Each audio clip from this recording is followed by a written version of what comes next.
Ladies and gentlemen, what does it mean to be unloved? We often speak of love as something external, something we must seek and win.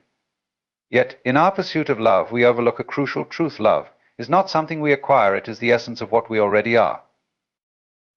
The man who believes himself to be unloved is merely someone who has forgotten this fundamental reality. He stands isolated, disconnected from the endless flow of love that moves through every atom of existence. But this separation is not real. It is the illusion of the ego, the belief that we are separate from one another, that creates the experience of being unloved. In truth, love is the natural state of being. It is not something that can be earned or bestowed, but something that is already within us, woven into the very fabric of our existence. The unloved man stands in the midst of this love, unable to see it because he believes he is apart from it.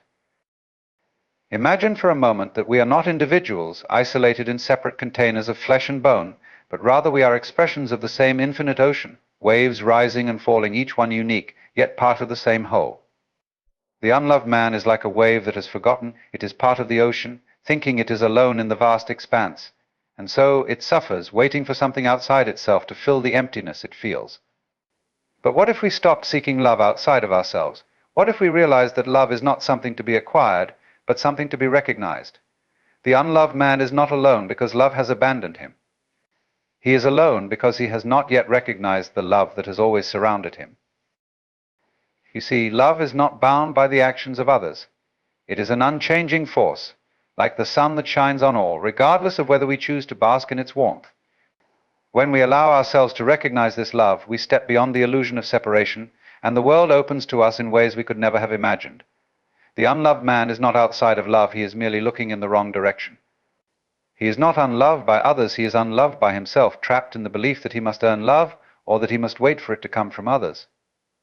But true love is not something external, it is a force that arises from within. We live as if we are separate from the world around us, as if we are isolated islands floating in a vast ocean.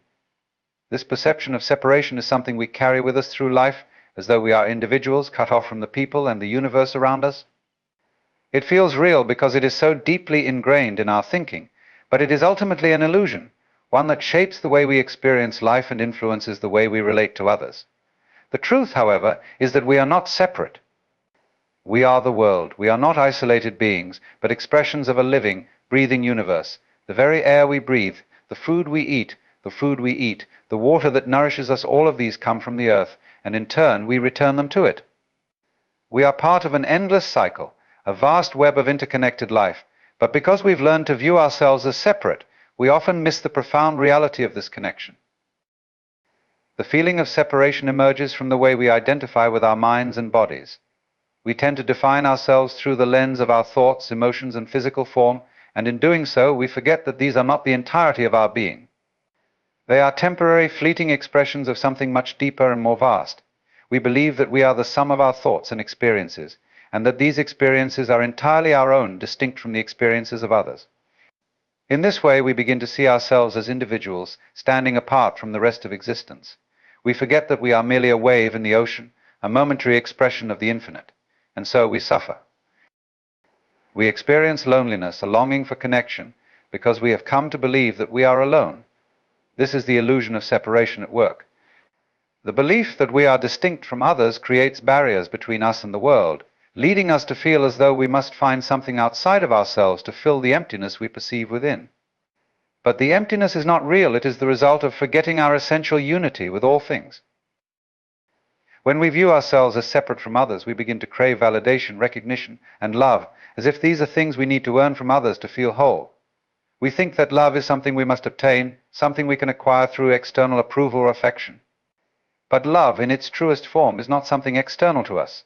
It is the very essence of what we are. Love flows through us, just as the river flows through the land. It cannot be separated from us, because it is what connects us to everything else. We are love, and when we forget this, we feel unloved and lost. The illusion of separation leads us to misunderstand the nature of our existence. It causes us to cling to our individual identities, to believe that we are isolated and apart from the whole. But once we begin to recognize that we are not separate, we start to see that we are not isolated individuals at all. We are part of a larger, greater whole, an interconnected web of life where every thought, every action, every breath we take affects the whole. The moment we realize this, the walls between us and the world begin to dissolve, and love flows freely once again. The illusion of separation is what keeps us trapped in suffering. But when we remember our essential connection to the world around us, we begin to experience a different reality, one in which we are never truly alone. The love, the connection, the unity we seek is already within us, waiting to be recognized. And in that recognition, the separation falls away, and we find that we are not alone after all. We never were. We are and always have been part of the greater whole. Love is not something that we have to seek, earn, or find. It is not a commodity to be purchased, nor is it a fleeting emotion that we experience only in certain moments or with particular people. Love is the universal force that underlies all of existence. It is the fabric that binds the universe together, the energy that flows through every living thing, the essence that connects all beings, from the smallest atom to the farthest star. Love is not an isolated experience, it is the essence of the cosmos itself. It moves, it creates, it destroys, and it rebuilds. It is both the beginning and the end of everything, and it is present in all things, whether we are aware of it or not. When we think of love, we often think of it in personal terms. We imagine love as something that happens between individuals, between friends, family members, romantic partners, or even pets. And while this is certainly one form of love, it is only a small piece of the vast, all-encompassing force that is love. In its purest form, love transcends the boundaries of individuals and manifests as a universal force that permeates everything. It is in the air we breathe, the soil beneath our feet, the vastness of the sky above. Love exists in every cell of our bodies, every blade of grass, every movement of the oceans. It is the fundamental energy of the universe, constantly in motion, creating life, sustaining life, and transforming it. Yet most of us don't see love as a universal force. We are conditioned to think of it as something external to us, something we need to find or receive. We spend much of our lives looking for love in other people, or in places, or in things. We expect love to come to us from outside, and when we don't receive it in the way we expect, we feel rejected or incomplete. But love, in its true essence, is not something that can be sought externally. It is a force that arises from within. It is not dependent on circumstances, nor is it conditional upon receiving love from others. It is something that exists within us all, waiting to be recognized and embraced. When we realize that love is not something outside of us, but something that flows through us, we begin to experience a shift in our perception of reality. We understand that love is not just an emotion, but the very energy that connects us to everything around us. It is the force that allows us to feel empathy, compassion, and joy. It is the power that enables us to connect with others on a deep, meaningful level, and it is the same energy that binds all living things together, from the tiniest insect to the largest tree. Love is not a finite resource that we must compete for. It is an infinite force that flows through us, and the more we allow it to flow, the more it expands in our lives. The recognition that love is a universal force changes the way we experience the world. It dissolves the boundaries that we have placed between ourselves and others. It helps us to see that we are not separate, isolated beings, but interconnected expressions of the same love that moves through all things. It reminds us that love is not something we need to look for. It is something we must recognize within ourselves and share with the world. When we open ourselves to this recognition, love flows freely, and the world becomes a place of unity, peace, and connection. We are never alone in love, for love is always with us, within us and around us. It is the universal force that binds us all. We spend much of our lives identifying with a self that we believe to be solid, distinct, and unchanging. We define ourselves through our thoughts, our emotions, our actions, and the labels we place on ourselves, whether it's our name, our job, our roles within our family or society, or the story we tell about who we are. But this self is not what we think it is. It is, in fact, a mask that we wear, a construct built from our experiences, our conditioning, and our perceptions. This self, this identity, is not who we truly are. It is a temporary, fleeting expression of something much deeper and more expansive, something that is beyond definition and beyond thought. The mask of the self is a product of the mind. The mind creates this identity in an attempt to give us a sense of security and stability. It convinces us that we are this person with a particular set of traits, desires, and characteristics that make us unique and separate from others. The mind clings to this identity, seeing it as something permanent and unchanging. But the truth is that this self is not permanent. It is constantly changing, influenced by external circumstances, our interactions with others, and our evolving perceptions of the world. What we believe to be our true self is, in reality, just a collection of ideas, experiences, and beliefs that we have come to identify with. The problem arises when we become so attached to this mask that we begin to think it is who we truly are. We invest so much energy into maintaining this image of ourselves that we forget it is not real. We protect it, defend it, and shape our lives around it, often without realizing that we are living in a false construct. We may fear that if we remove the mask we will be lost, that we will no longer know who we are. But the truth is that the self, as we know it, is not the essence of our being. It is simply a reflection of the mind's need to categorize and define. When we look deeply, we realize that beneath the mask is an emptiness, a vast space that is not defined by the roles and labels we assign ourselves. This emptiness is not a void, but a potential, a boundless field of possibility. It is the space where we can experience life without the constraints of our self-imposed limitations. This space is where our true nature resides, a place beyond the mask, beyond the ego, beyond the stories we tell about ourselves. In this space there is no need to protect or defend an identity because there is no fixed identity to protect. We simply are. To recognize the self as a mask is to free ourselves from the limitations we place upon ourselves. It is to understand that we are not the roles we play, the thoughts we think, or the emotions we feel. We are not defined by the past or the future. We are the present moment, the ever-changing flow of life that moves through us. When we let go of the mask, we step into a deeper experience of being one that is not constrained by the need to be someone. We often find ourselves searching for love, as if it is something that we must acquire or obtain from the outside world. We seek it in others, in places, in accomplishments, and in material possessions. We believe that love is something we lack, something that must be given to us by others to fill a void that we think exists within us. And yet, in this very search for love, we find ourselves feeling increasingly empty and unfulfilled. The paradox of seeking love is that the more we chase it, the further it seems to slip away from us. The harder we try to find it, the more elusive it becomes. We are caught in a cycle of longing and desire, constantly reaching outward, but never quite able to grasp the love we think we need. What we fail to realize is that love is not something external to us, something that can be sought or earned. Love is not an object or a commodity, it is the very essence of our being. It is not something we need to look for in others, because love is already present within us always. The search for love is an illusion, a mistaken belief that we are separate from love itself, that we must go out into the world and find it. But love, in its truest form, is not something to be found, it is something to be recognized and allowed to flow freely from within. When we seek love externally, we are often looking for validation or affirmation. We want others to love us, to prove that we are worthy of love, to fill the emptiness we believe exists inside us. But this belief in our own inadequacy is the very thing that prevents us from experiencing love. The paradox is that love cannot be given to us by others if we do not first recognize that it is already within us. When we look for love outside of ourselves, we are not opening ourselves to the love that is always available. We are closing ourselves off from it because we are focused on the idea that we lack something. True love comes not from others, but from a deep understanding of who we truly are. Love is not something that needs to be earned or given, it is something that is already present within us, waiting to be recognized. The more we look within and recognize our inherent worth, the more we will experience love not as something external, but as an energy that flows naturally through us. When we begin to love ourselves and accept ourselves as we are, we create the space for love to naturally manifest in all areas of our lives. The act of seeking love is, in fact, the very thing that prevents us from experiencing it. When we let go of the search and stop trying to fill an imagined void, love is no longer something we need to find, it becomes something we are. In this realization, we come to understand that love is not a destination to be reached, but a state of being to be experienced.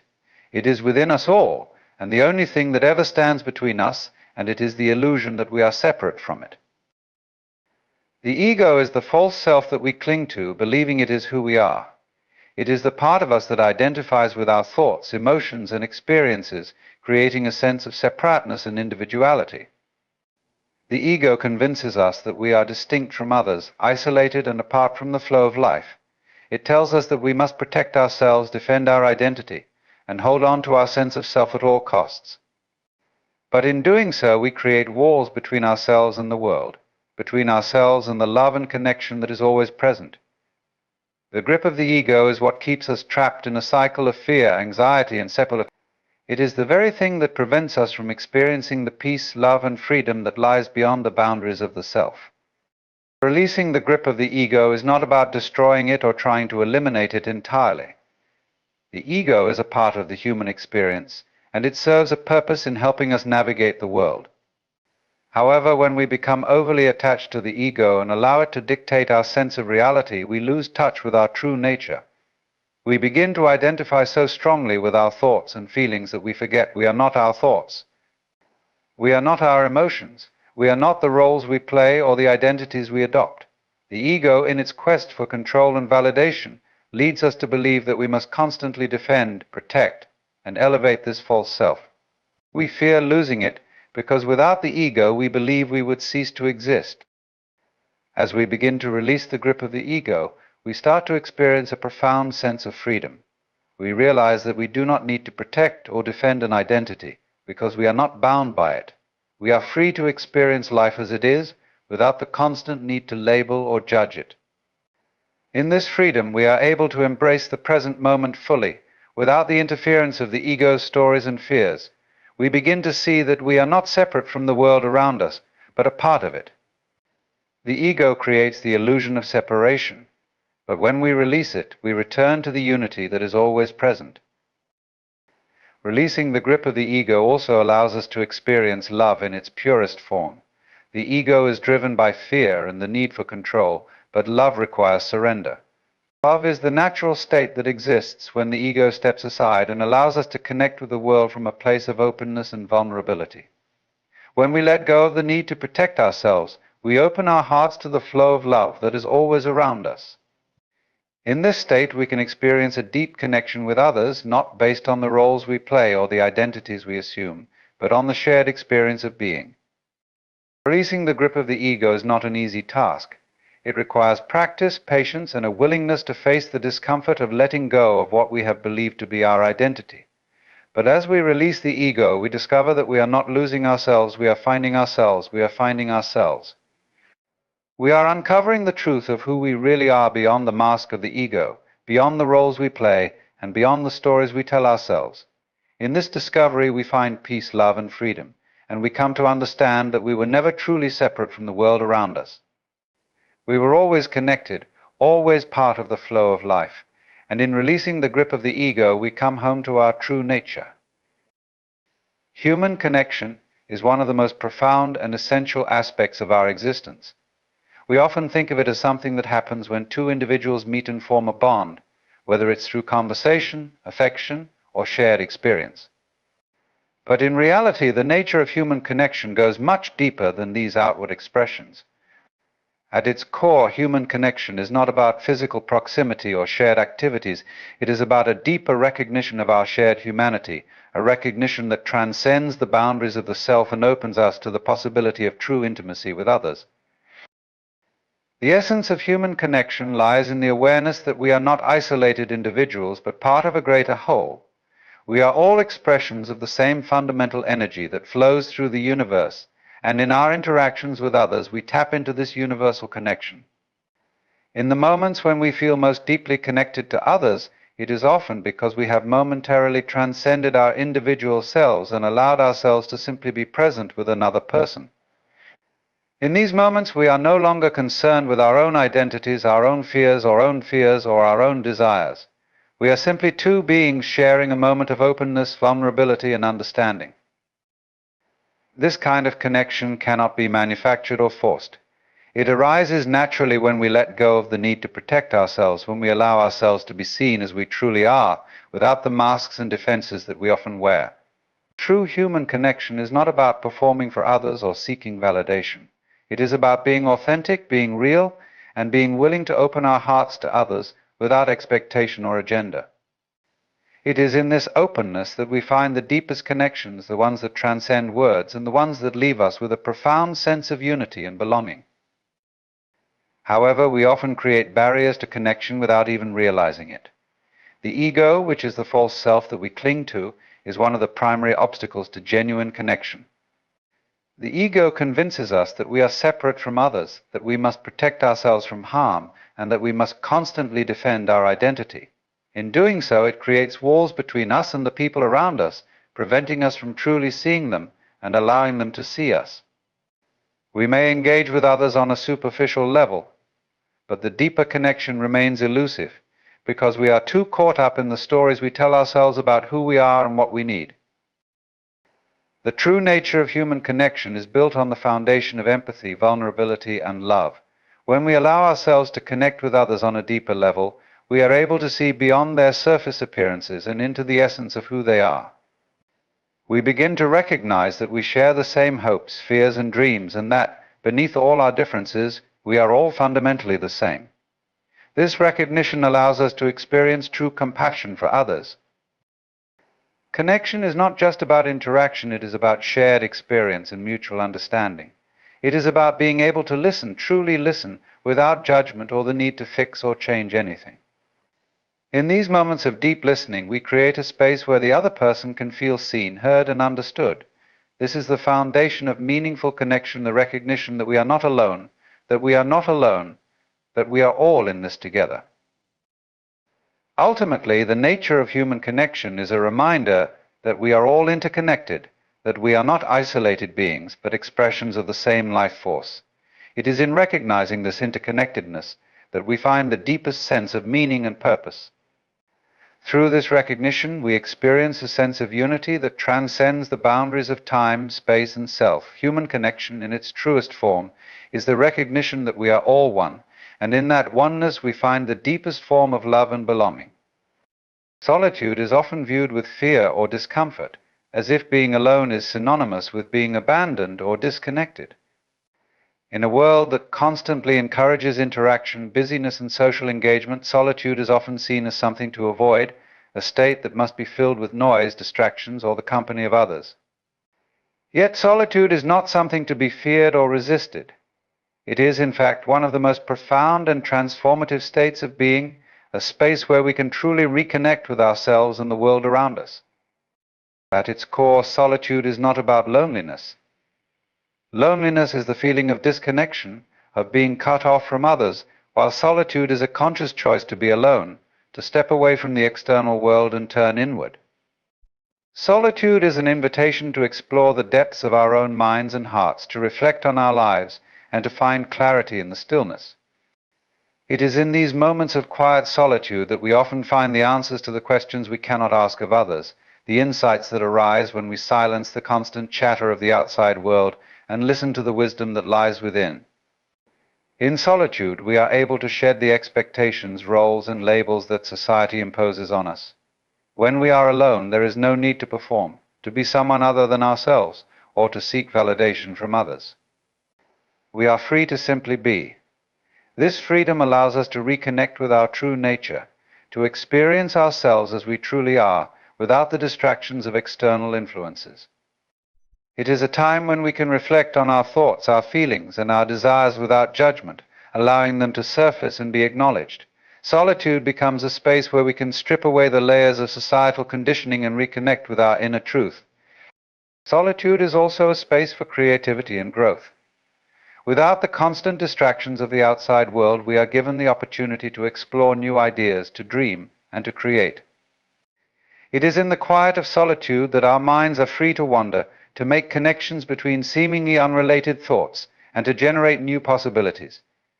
Many of the world's greatest thinkers and creators have spent time alone, in solitude, to cultivate the space for their ideas to flourish. It is in this space that the seeds of innovation and inspiration are often planted. Furthermore, solitude allows us to cultivate a deeper sense of self-awareness and understanding.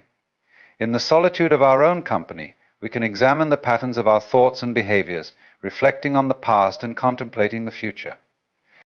It is in this space that we come face to face with ourselves, our strengths, our weaknesses, our fears, and our desires. Solitude provides the opportunity to embrace our imperfections, to face our deepest vulnerabilities, and to reconcile with parts of ourselves that we may have ignored or avoided in the busyness of life. However, solitude is not about escaping the world or withdrawing from others. It is not a retreat into isolation. but rather an opportunity to reconnect with the world from a deeper, more centered place. By spending time in solitude, we create the inner space to develop a richer understanding of ourselves, which in turn allows us to engage with others more authentically. It is only by embracing the fullness of our own being in solitude that we can fully connect with others in a way that is grounded, genuine, and meaningful. Ultimately, solitude is a gift of sacred time where we can reflect, recharge, and realign with the essence of who we are. It offers us the space to remember that we are whole, complete, and enough as we are.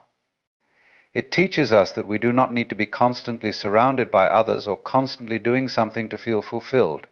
In the stillness of solitude, we come to understand that we are never truly alone. We are always connected to the universe, to our own hearts, and to the deepest parts of ourselves. In solitude, we discover not emptiness, but the infinite possibilities of the present moment. The fear of rejection is one of the most universal and deeply ingrained fears that we experience as human beings. It often shapes the way we interact with others, the choices we make, and the way we view ourselves. At its core, the fear of rejection is tied to our need for connection and acceptance. We are social creatures hardwired to seek approval and to be part of a group. For much of our evolutionary history, rejection from the tribe or community could have meant isolation or danger. As a result, the fear of being rejected is deeply rooted in our psyche, influencing our behavior in ways we may not even be aware of. This fear manifests in many ways: fear of not being loved, fear of not being accepted, fear of not being good enough, and fear of being seen as inadequate or unworthy. We worry about how others perceive us, constantly seeking validation and approval from the outside world. In doing so, we can become trapped in a cycle of self-doubt and insecurity, believing that our worth is contingent on the approval of others. We may avoid situations where we could be rejected, such as asking for help, speaking our truth, or expressing vulnerability because we fear the judgment or dismissal that may come with it. This fear can lead us to suppress our true selves, to conform to expectations that are not our own, and to hide parts of who we are in an attempt to be liked or accepted. However, this fear of rejection is often based on a false belief that our value is determined by how others view us. In reality, our worth is inherent and independent of external validation. We are not defined by the opinions of others, nor should we allow the fear of rejection to dictate how we live our lives. The truth is that rejection is a natural part of life, and it is something that everyone experiences. No one is universally loved or accepted by all people, nor should they be. Rejection is not a reflection of our worth, but rather a reflection of the fact that not everyone will resonate with or appreciate what we have to offer. It is simply a part of the dynamic nature of human relationships. When we allow the fear of rejection to control us, we limit our potential and deny ourselves the opportunity to fully engage with the world. We hold back from pursuing our dreams, from expressing our authentic selves, and from forming deep, meaningful connections with others. The fear of rejection can prevent us from taking risks, trying new things, or stepping outside our comfort zones. It can keep us stuck in a state of inertia, afraid to move forward because of the potential for failure or disapproval. But in avoiding rejection, we also avoid growth and self-discovery. We miss out on the rich experiences that come from being vulnerable, taking chances, and opening ourselves up to others. The key to overcoming the fear of rejection is to shift our perspective on it. Instead of seeing rejection as a personal failure or a reflection of our inadequacy, we can view it as an opportunity for growth.